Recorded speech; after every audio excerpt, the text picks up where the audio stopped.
Aujourd'hui, je te raconte les 5 histoires les plus folles des hackers éthiques. Des mecs normaux, comme toi et moi, qui ont en fait gagné des millions sans jamais rien voler. Et à la fin, je vais te parler d'un défi réel. On a une entreprise qui est prête à te filer un bitcoin si jamais tu réussis à craquer son système. Et ça commence maintenant. Il suffit d'une seule faille. En août 2021, Polynetwork en a fait la démonstration malheureusement, lorsqu'un hacker, utilisant une vulnérabilité dans le système de smart contract, a transféré la somme de 610 millions de dollars en crypto vers ses propres portefeuilles. Bravo au gars quand même, 610 millions de dollars, il faut avoir les couilles de faire le transfert. En tout cas, ce n'était pas seulement une somme astronomique, en fait c'était aussi un défi colossal d'ailleurs pour la sécurité de la DeFi au sens large. Je rappelle rapidement ce qu'est la DeFi, mais c'est un système censé protéger les utilisateurs des tiers centralisés. Et le souci, c'est qu'il s'est retrouvé exposé par une seule erreur dans le code. C'est aussi le problème de la décentralisation. Mais ce qui est fascinant, c'est que ce hacker, derrière cette attaque, qu'on a appelé Mr. White Hat, n'avait en fait pas pour but de voler. Bonne fin pour Polynetwork, il y a eu des discussions, mais surtout le retour des fonds. Et au final, ce hacker a prouvé à quel point une petite faille peut révéler les limites, autant d'ailleurs que les possibilités des systèmes de sécurité. En fait, ce genre de menace ne se limite pas à quelques projets en DeFi, et c'est ça le problème. Par exemple,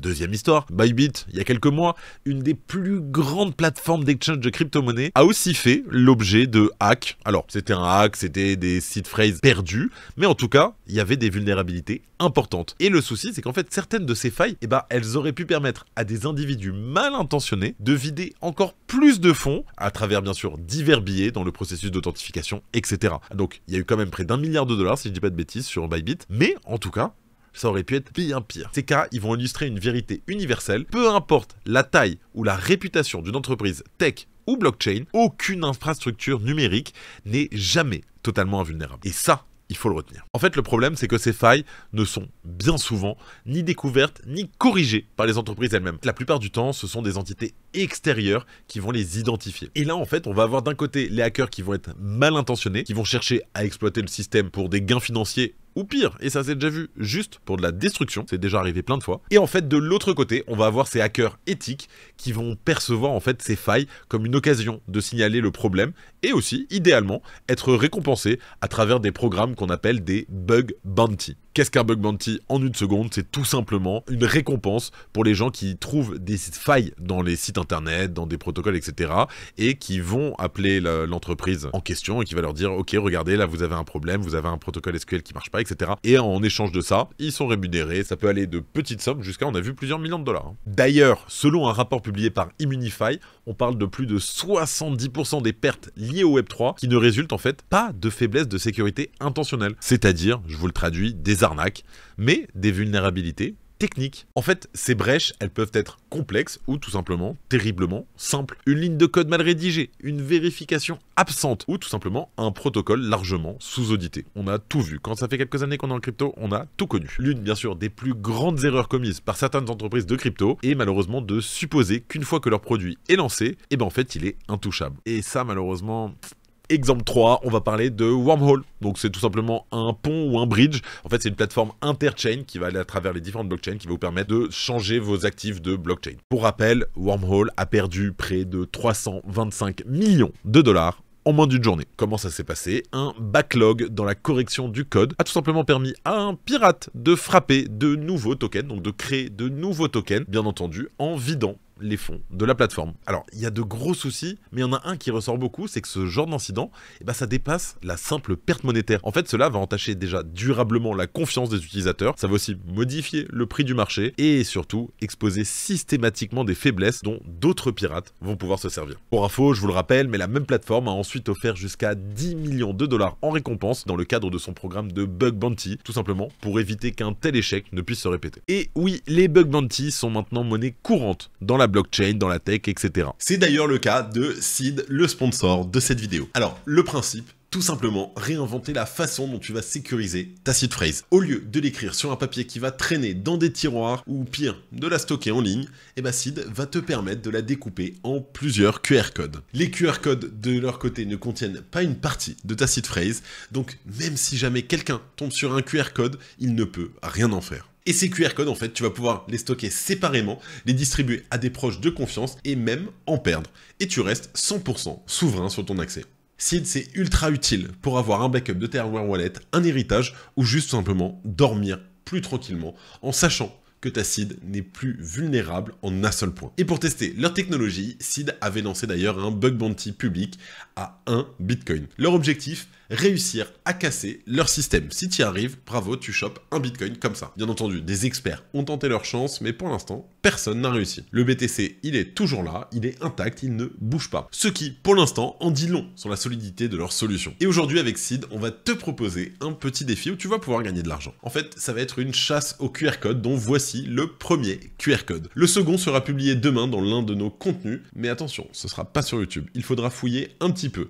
Réunis les deux QR codes, reconstitue la seed phrase, et si tu y arrives, tu pourras siphonner ce wallet qui contient 500 $ en Bitcoin. Oui, je sais, c'est pas vraiment white hat tout ça, mais on avait envie de te faire plaisir. En tout cas, allez, en parlant de ça, retour à notre vidéo. Grâce aux hackers éthiques, mais aussi au programme de bug bounty, une faille critique en fait ne représente plus uniquement un danger, mais aussi une opportunité.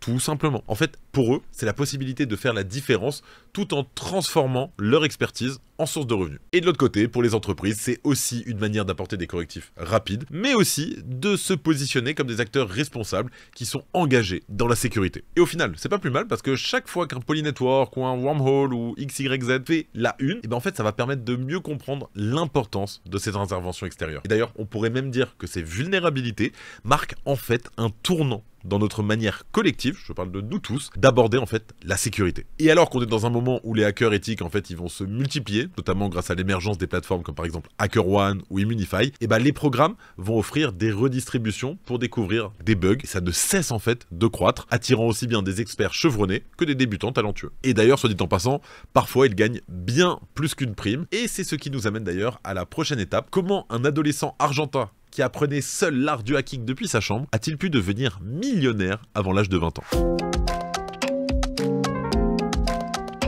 Mesdames et messieurs, je vous présente l'histoire de Santiago Lopez, qui est connu sous le pseudonyme de Try2Hack. Alors, petit retour en arrière, parti de rien à 16 ans, il a décidé de se lancer dans les programmes de bug bounty, où en fait les entreprises vont rémunérer les hackers éthiques pour détecter et signaler des failles de sécurité dans leur système. Pas blockchain au début, ça vient un peu plus tard. Et en fait, ce jeune homme, à force de persévérance et d'ingéniosité, il a découvert, attachez-vous bien, plus de 1600 vulnérabilités et il a bossé avec des géants, Amazon, Twitter, Verizon Media. Et c'est ainsi qu'il a pu devenir le premier à dépasser le $1 million de gains sur la plateforme HackerOne. Bien entendu, ce parcours impressionnant va illustrer en fait le potentiel colossal de ces programmes pour transformer des talents méconnus en figures majeures de la cybersécurité mondiale. Mais alors concrètement, qu'est-ce qu'un hacker éthique? Contrairement à l'image cliché du pirate qui est mal intentionné, qui s'introduit dans les systèmes tout simplement pour semer le chaos ou voler des données, ces hackers en fait, ils vont travailler pour défendre. Leur mission à eux, c'est de repérer les failles avant qu'elles ne soient exploitées par des criminels. Et en fait, le modèle des bug bounty, c'est leur terrain de jeu. HackerOne, Immunify ou encore Bugcrowd vont mettre en fait en relation des chercheurs en sécurité avec tout simplement des entreprises qui sont prêtes parfois à offrir des récompenses colossales. En fait, le système, il est à la fois simple, mais aussi extrêmement compétitif. Le premier à signaler une faille valide, c'est lui qui va empocher la récompense. Mais ce qu'on ne voit pas, c'est que cette simplicité apparente, du moins, cache une pression énorme. Chaque programme de bug bounty est une course contre la montre. Bien sûr, les hackers éthiques, ils doivent non seulement naviguer dans les systèmes complexes, mais ils doivent aussi anticiper les approches des pirates malveillants. Et c'est souvent des pirates en fait qui sont tout aussi expérimentés et sans aucune contrainte éthique ou légale. Sur la balance, ça pèse un peu de l'autre côté. Santiago Lopez n'est pas le seul dans cette ascension fulgurante. Il y a d'autres noms. On peut parler par exemple de Mark Litchfield, c'est un autre hacker éthique de renom d'ailleurs, qui a très vite suivi les traces de Lopez en dépassant le cap du $1 million. Lui, il a identifié à peu près 900 failles majeures pour des entreprises comme Dropbox et New Relic. C'est pas que de la crypto, attention. Et bien sûr, ces exemples, en fait, ils ne sont pas rares, surtout à une époque où la technodépendance globale pousse de plus en plus d'organisations à investir dans leur cybersécurité. Aujourd'hui, au-delà des gains financiers impressionnants d'ailleurs, ce qui motive ces hackers, c'est souvent la possibilité d'avoir un impact direct sur la sécurité globale, que ce soit un site internet, un protocole, etc. Et pour beaucoup d'ailleurs, chaque faille corrigée, chaque attaque prévenue n'est pas seulement une victoire personnelle, c'est aussi une contribution essentielle à un écosystème plus sûr. Et du coup, du côté des entreprises, elles réalisent très vite les bénéfices de ce modèle. Elles investissent dans des programmes de bug bounty, elles économisent souvent des millions et des millions de dollars en évitant des pertes qui auraient pu être bien plus coûteuses. Et ce n'est pas tout, de plus, en collaborant avec ces hackers éthiques, ces entreprises, elles vont pouvoir renforcer leur image publique en montrant qu'elles prennent la sécurité au sérieux. Donc on se retrouve dans un espèce de partenariat gagnant-gagnant qui attire chaque année plus d'organisations et donc plus d'opportunités pour les hackers. Et finalement, ces success stories, elles vont révéler une nouvelle voie professionnelle à la fois excitante, mais aussi gratifiante. On peut le voir un peu comme une carrière, là où la passion pour le code et l'analyse va rencontrer une reconnaissance financière et sociale d'ailleurs, surtout sociale parfois. Mais derrière ces exploits, ça va aussi cacher des histoires humaines qui sont faites d'efforts, d'apprentissage continu et aussi d'adaptation permanente à ce qu'on pourrait qualifier de champ de bataille numérique qui est en constante évolution, qui ne s'arrête jamais. Et c'est d'ailleurs pourquoi ces héros modernes continuent de repousser les limites pour transformer des menaces en opportunités. Allez, avant de terminer, passons maintenant aux exploits qui ont véritablement marqué l'espoir. Des histoires où une simple découverte a tout simplement changé le cours des choses, que ce soit pour une plateforme, pour un hacker ou pour des millions d'utilisateurs. Que ferais-tu si une simple ligne de code pouvait changer ta vie et celle de millions d'utilisateurs ?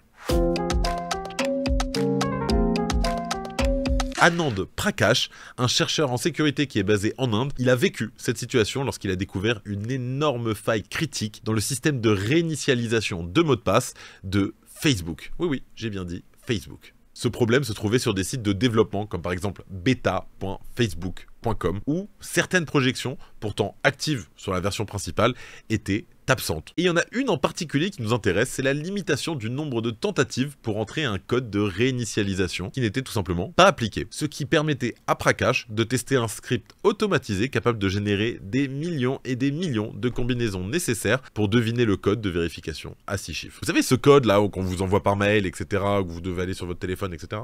Lui, il pouvait le faire des millions de fois à la seconde jusqu'à trouver le bon. Prakash, en fait, en exploitant cette vulnérabilité, il aurait pu potentiellement s'introduire dans n'importe quel compte Facebook, mais au lieu de profiter de cette faille, Prakash, il l'a tout simplement signalé à Facebook, qui l'a d'ailleurs rapidement corrigé, et il l'a récompensé avec un bug bounty de, attention, seulement 15 000 $. Oui, on parle de millions de dollars depuis tout à l'heure, et là, il n'y a que 15 000 $. Mais c'est pas grave, c'était à l'époque, c'était pas trop connu et tout. Un autre chercheur en sécurité a mis au jour une découverte inquiétante sur leur serveur. Un jour, il a trouvé une backdoor installée par un acteur malveillant. Une backdoor, c'est quoi? En fait, ça permet à cet acteur malveillant d'intercepter les mots de passe des employés et ensuite de potentiellement accéder au système interne de l'entreprise, y compris, bien sûr, la messagerie et le VPN. Je vous fais pas un dessin, mais ce type d'invasion aurait pu avoir des conséquences dévastatrices si elle n'avait pas été découverte à temps. Facebook, de leur côté, a affirmé que cette backdoor pouvait aussi être le résultat d'un autre participant à son programme de bug bounty, mais je vous rassure, l'incident a bien entendu soulevé des interrogations, et notamment sur les vulnérabilités des infrastructures complexes dans des entreprises aussi massives que des Facebook, des GAFAM, etc. Grâce à des chercheurs comme Tsai, TSAI, l'impact de ces intrusions peut cependant être réduit avant, en fait, qu'elles ne fassent des dégâts irrémédiables. Aussi, on a déjà vu la créativité des hackers éthiques qui va au-delà des vulnérabilités déjà connues. On va prendre l'exemple d'Alex Birsan qui a dévoilé une méthode tout à fait originale pour pénétrer les systèmes des grandes entreprises comme par exemple Apple, Microsoft ou Facebook. Encore une fois Facebook. Alors, il a utilisé ce que l'on appelle une attaque par confusion de dépendance. Attacher les ceintures, c'est un peu compliqué, mais on va essayer. En termes simples, il découvre qu'il peut injecter du code chez Apple, chez PayPal, chez Microsoft, chez Facebook. Il a exploité cette faille et c'est ce qui lui a permis de compromettre les systèmes internes de ses cibles. Et bien entendu, grâce à cette technique, il a pu obtenir des informations critiques et a démontré une fois de plus à quel point les liens entre les logiciels publics et privés ils peuvent tout simplement représenter un risque majeur. Pour ces découvertes, il a reçu un total de 130 000 $ en bug bounties, soulignant l'importance de souligner les chaînes d'approvisionnement en logiciels. Est-ce que c'est assez? Est-ce que c'est pas assez? Il y a toujours ce côté d'équilibre. En tout cas, ces exploits ne sont qu'un début. La cybersécurité, qui était jadis perçue comme une zone ultra technique qui était réservée à quelques experts isolés, est en train de devenir un secteur révolutionné, notamment par l'arrivée de nouvelles plateformes et aussi de nouvelles opportunités. Et qu'on se le dise entre nous, mais si tu as des compétences, de la curiosité ou juste l'envie d'essayer, il est jamais trop tard pour commencer. Après tout, il est même peut-être possible que ton premier exploit commencera par un QR code. Je dis ça, je dis rien. Pensez à vous abonner et à liker si la vidéo vous a plu. C'était Benjamin pour le Crypto Daily et moi je vous dis à très vite.